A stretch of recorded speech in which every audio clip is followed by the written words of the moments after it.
The so-called brain stem consists of the midbrain, a rounded protrusion called the pons, and a stalk. For those of you who might be too young to recognize this scene, it's from the 1974 film Young Frankenstein, in which Gene Wilder plays a young neurosurgeon, and he delivers this lecture to a captivated audience at the illustrious Johns Hopkins Hospital. But you have to remember that a worm, with very few exceptions, is not a human being. The film, which, as I'm sure you could guess, is the comic adaptation from Mary Shelley's 1818 novel, Frankenstein, or The Modern Prometheus. In the movie, Gene Wilder plays Dr. Frederick Frankenstein. It's pronounced Frankenstein. Or Frankenstein. Well, why isn't it Frodwick Frankenstein? It isn't. It's Frederick Frankenstein. Whatever. Dr. Frankenstein. I see. Who is a young neurosurgeon who's distanced himself from his grandfather's legacy. You are talking about the nonsensical ravings of a lunatic mind. I mean, seriously, distanced himself. My grandfather's work was doo-doo! And yet, the young Frankenstein remains inexplicably drawn to his grandfather's work. Unlike the Gothic novel by Shelley, the Mel Brooks film simplifies the science in this science-fictional account by having Dr. Frankenstein transplant just a human brain into the skull of a corpse. Whereas in the book, Shelley describes the mad scientist's attempt to create life by assembling multiple different body parts of multiple different dead people, which is honestly not all that dissimilar from our modern-day organ transplant process. Albeit this was more fiction than science in Shelley's time. But look at what has been done with hearts and kidneys. Hearts and kidneys are tinker toys! I'm talking about the central nervous system. This line from the film is actually a favorite of one of my former mentors, Dr. Scott Kasner. Hearts and kidneys are tinker toys! I'm talking about the human central nervous system. It's part of Scott's work email signature, actually, so I had to have him join me on the show today. I'm a stroke neurologist at the University of Pennsylvania and director of the stroke program here. Dr. Kasner is the kind of awesomely nerdy attending who, when he's not wearing ties that feature pictures of his daughters, he's wearing Star Wars paraphernalia. I mean, there's Star Wars and all the Harry Potter movies and... But young Frankenstein, definitely a favorite of Scott's. Are you saying that I put an abnormal brain into a 7.5-foot long gorilla? As I watched it again this weekend, I wonder if it had some impact on my career choice. While this parody is an amusing adaptation of an historic work of fiction, and at the time certainly more fiction than science, let's suppose that, for a moment, this story could be more science than fiction. Is something like a brain transplant really that far-fetched, given the achievements of modern medicine? You have more chance of reanimating this scalpel than you have of mending a broken nervous system. But is that really the case? Are we truly unable to fix a broken nervous system?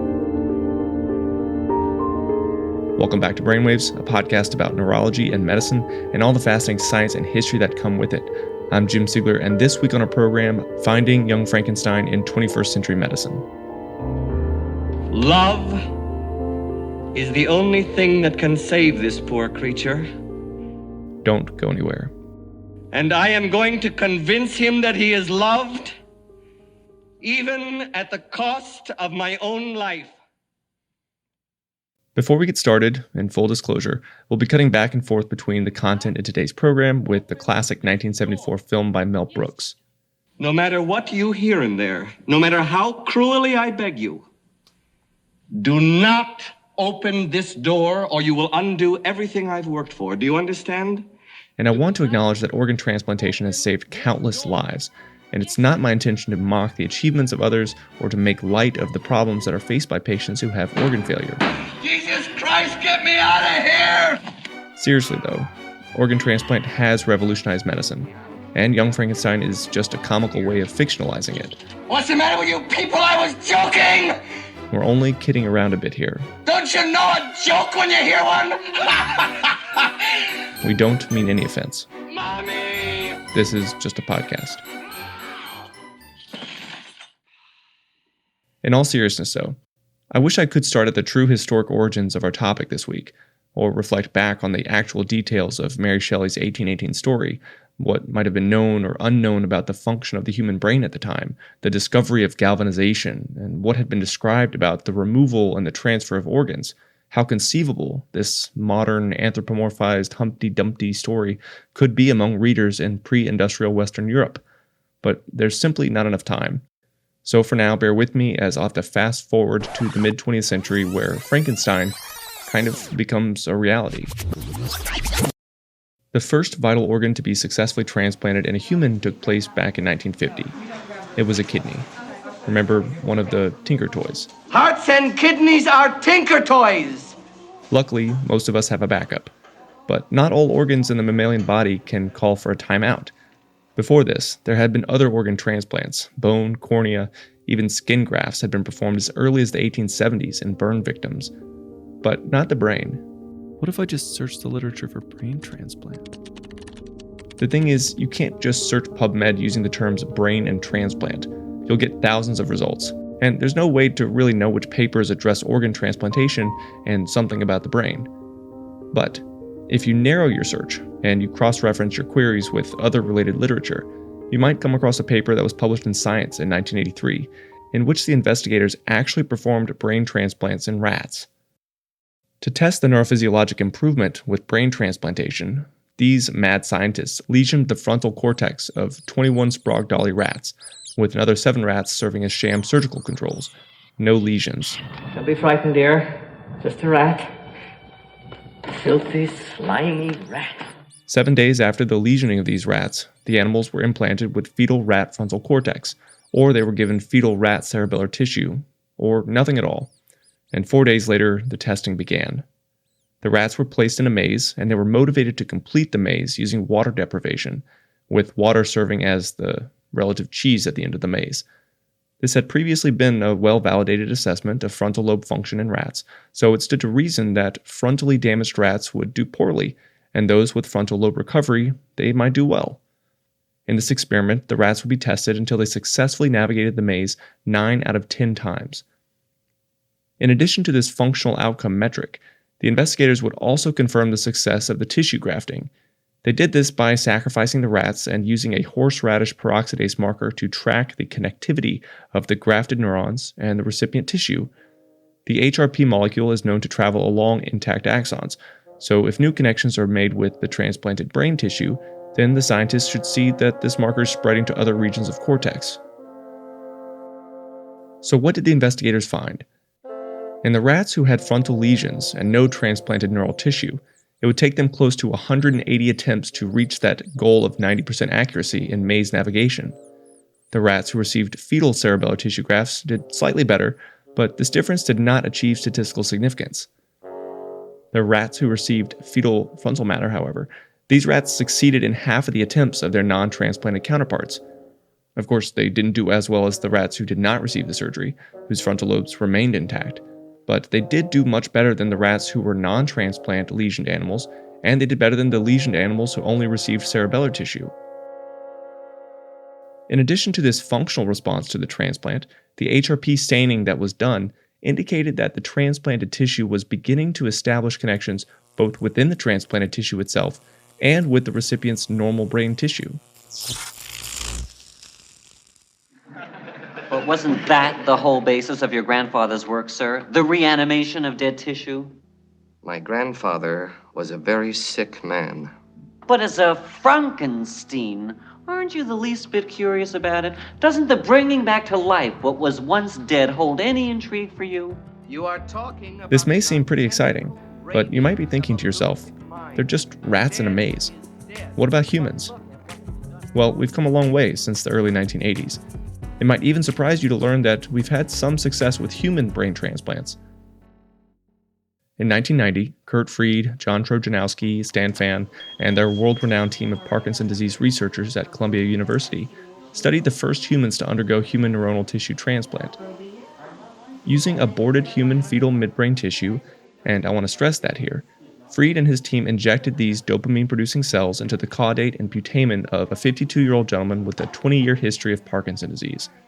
The injection was performed stereotactically into the right-sided basal ganglia, with the uninjected left hemisphere serving as a kind of internal control for the experiment. The patient was not immunosuppressed, and the fetal tissue was ABO compatible with the patient's blood type.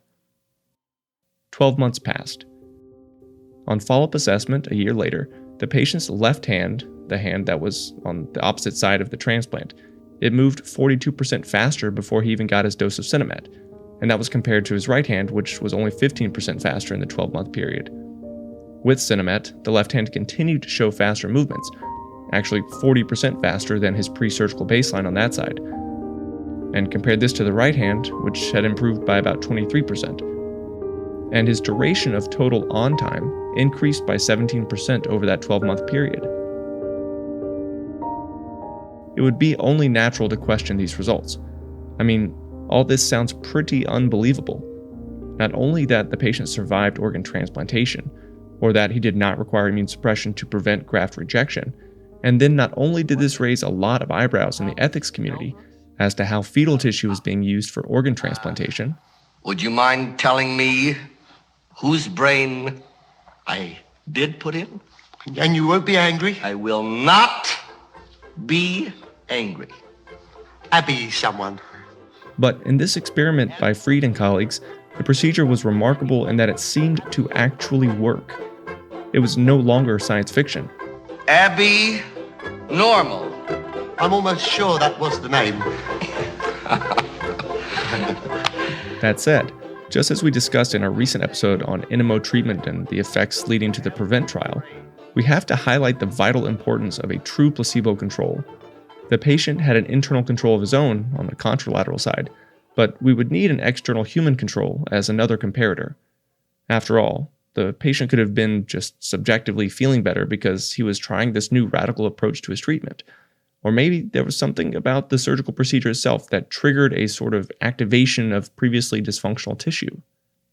So this original case study was followed up by Fried and his team in dozens of related papers that were evaluating the efficacy, the biological and the radiographic plausibility of successful embryonic brain tissue grafting, and so on.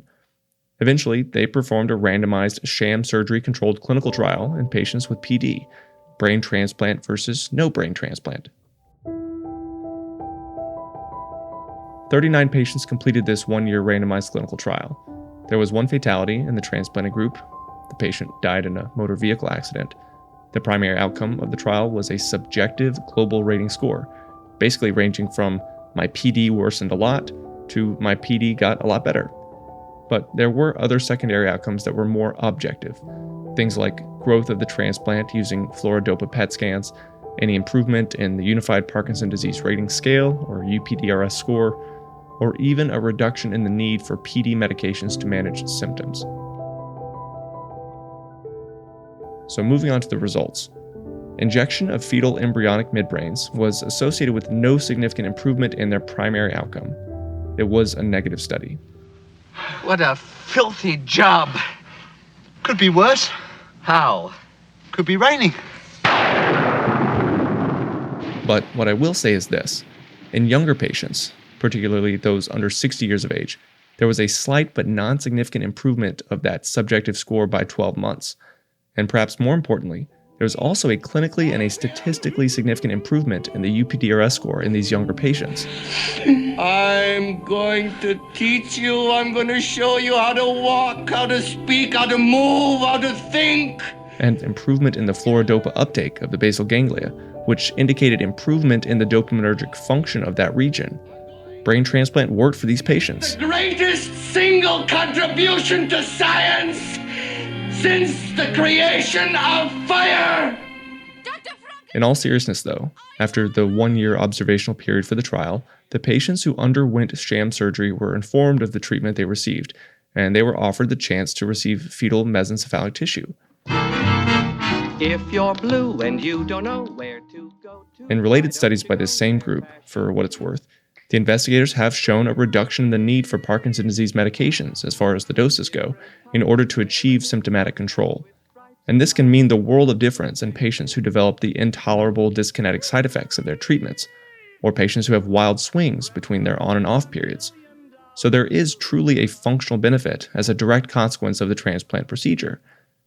When I share these data with Dr. Kasner, who's also done some work on stem cell treatment in stroke patients, he had some interesting thoughts as to why this might be the case. the question in that scenario would be, is this really about the cells or the organ that you transplant, or about what they do to the environment? I mean, that's certainly a big question with stem cell therapies for stroke and for other neurologic diseases, that it seems like the cells that we transplant don't really take up long-term residence in the brain and grow and connect and turn into things, but really create an environment for growth that then stimulates growth of the existing cells rather than really replacing them. Maybe, Dr. Kasmer supposed, something about the stem cells themselves altered the structural milieu of the injection site, causing previously dysfunctional cells to resume their normal function. Maybe it was not the stem cells replacing dysfunctional tissue, rather stem cells making dysfunctional tissue functional. In related studies by this group and by others, what scientists have done is they've used radio-labeled cellular markers like the HRP that we discussed earlier that track along axons, and in human and animal studies of Parkinson's disease with fetal neuronal transplantation, you can actually see these fetal tissues maturing. You see them growing, and you can see them sprouting axons and making appropriate connections to other brain regions. So it's not just that the cellular milieu is being improved, the cells themselves are thriving. Yeah, so that's a different model than, I guess, the one we've been pursuing for stroke recovery. But stem cell science in this area is still clearly in its infancy, so who knows what the right solution will really be. Yeah. Also interesting is that they don't use any sort of immunosuppression. They just literally inject the cells into the dysfunctional regions of the nervous system, the midbrain for patients with PD. Yeah, that is amazing. Again, early stem cells have, I guess, not a lot of immunogenicity, or they've been grown or treated in order to make that less of an issue. What I'll say next is that major clinical trial that involved 39 patients randomized to neural stem cells or not, it was published 18 years ago. Have we made much progress since then? Or if not, then why haven't we? Here's a short list of conditions that we've tried to treat using stem cells: ALS, traumatic spinal cord injury, high-grade gliomas, cortical vision loss. So far, we've only really proven the technical feasibility of these treatments, neuronal ceroid lipofuscinosis, and really only in PD has there been any demonstrated efficacy. Spinocerebellar ataxia. Is there going to be a future where we do something similar to what happened in Frankenstein, or is that really just way too science fictional? Yeah, so I've been thinking about that since you told me what the topic was. On the scale of stem cells, or even potentially, animal or fetal transplants, that seems to actually not be so out of the realm of reality. People are growing small organs in lab animals. You can grow an ear and some other things. Researchers have found a way to grow an adult-size ear on a rat. And clone livers. Japanese scientists have shown that they have created a functional human liver from stem cells. So on a small local level, to replace maybe a population of neurons or something like that, perhaps that seems not so crazy. On the other hand, in the Frankenstein stories, it's a whole brain. Would you mind telling me whose brain I did put in? The reanimation of dead tissue. So how does that work? I mean, I actually was trying to think of both the clinical science here as well as sort of maybe a little bit of the philosophical implications of taking one person's brain and sticking it in another person's body, and who is it when you've done this? More practically, I was trying to imagine, somebody dies of some other medical illness. What's happening to their brain? We know from all the literature about cardiopulmonary arrest that the brain starts to have severe injury from lack of blood flow within minutes. So if somebody dies from some other cause, how are we keeping the brain alive? Are we plunging this person into liquid nitrogen? What exactly are we doing to try to keep the brain alive while we have to get it out of somebody's skull and into some other person's body? What about when you're just in the few minutes, you're opening the skull, transferring it over, trying to reconnect? It's sort of mind-boggling to imagine how to even keep the organ alive because it's so dependent on blood supply and nutrition. It seems almost impossible. not just Young Frankenstein, but there's an episode of the original Star Trek where Spock's brain is removed and Dr. McCoy has to put it back in. His brain is gone. It's so far out there in science fiction, it's just really hard to imagine how that would work. Spock's brain being transplanted back into Spock is one thing, but someone else's brain into an entirely different body, that raises all other kinds of ethical and philosophical questions about the mind, about personality and individuality. I think in those models, it's really about the specific, like that population of neurons that generates, dopamine. We don't usually think of them as having much of a, personality, consciousness, or anything else. So you're basically maybe in those models just sort of fueling the tank as opposed to really like changing the shape, the colors, the body, anything else. And so that may be a very different story. Try to imagine doing this in somebody with Alzheimer's disease who's already lost tons of the neurons that already made them who they were. Could you replace them and make them grow and train them? Yeah, but would you end up with the same person? I would think not. Now we're creating some science fiction again, right? It could be that somehow there's some latent connections that can bring those neurons back online and you do get something like what you had before, but it's hard to know what the answers are there. What about transplanting someone's mind into a machine? Something with greater longevity than just a human body. Something that was done in the movie Blade Runner to the replicants, and to Harrison Ford's character, if you saw the director's cut. Implants. Those aren't your memories. They're somebody else's. They're Tyrell's nieces. You're transferring somebody's consciousness into silicon, right, into a computer. The brain is dead, but you've been able to transfer all the knowledge, memories, etc. And then what is that? Is that a living thing? And what are its identities and rights and all those kinds of things? So many questions. I mean, maybe this is how we live forever, Would you want that? If in your time, like 20 years from now, they find out a way to preserve your brain in someone else's body, a younger person's body, would you do that? I'm not sure I want to be a donor or a recipient. Why? The idea of being the donor, right, so that I get to like have my brain live someplace else is, I don't know. Again, I sort of struggle with some of the humanity, identity issues, and the idea of being a recipient means my brain's gone, and so I don't like that either. Better to be a donor than a recipient, I guess, but that's a hard question. Yeah. Right. We all sort of want to live forever, but we don't really. For those of you out there who are critically appraising this episode, those of you kind of thinking about the biology of all this, taking more away from the show than just the entertainment value, I'm sure you're rolling your eyes at the notion that any of the scientific data we've presented thus far is anything close to brain transplant. And all the animal and the human data on transplanted tissue for Parkinson's disease, none of it refers to the whole brain transplant. They're just cells. Stem cells, really.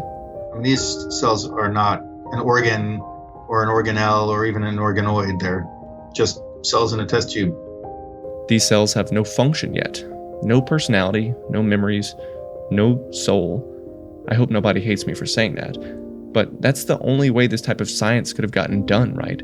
The only way that any ethical board would have permitted this research to happen, and would have allowed these patients with a severe neurodegenerative condition to receive this type of transplant. They're just cells in a tube. They're related, but they're not connected to each other in some way. They're not an organ. You're not really transplanting an organ. So it does not really mean that we've actually succeeded with brain transplant. We've still got a long way to go before that happens. If it ever does.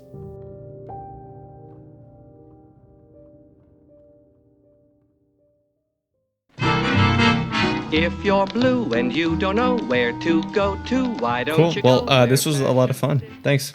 All right, thank you. Scott Kasner.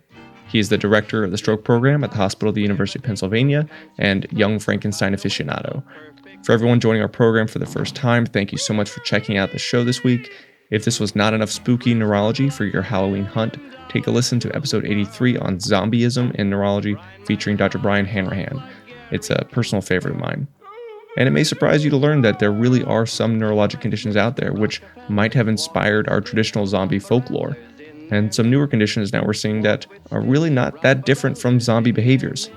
Truly shocking stuff. This episode of the Brainwaves Podcast was produced by myself, Jim Siegler. Special thanks to Scott Kasner for making a cameo appearance. Music for our program today was courtesy of Grossman, Ewell and Granger, Heftone Banjo Orchestra, Sergei Chereminozov, and Androzik. Sound effects by Mike Koenig and Daniel Simeon. Coming up on our program, we've got some great shows about what happens after science has provided us with solutions, reading between the lines of a scientific abstract, and what you should know about the medications you prescribe. That's coming up in the next month on Brainwaves. I'm Jim Siegler. Thanks for listening.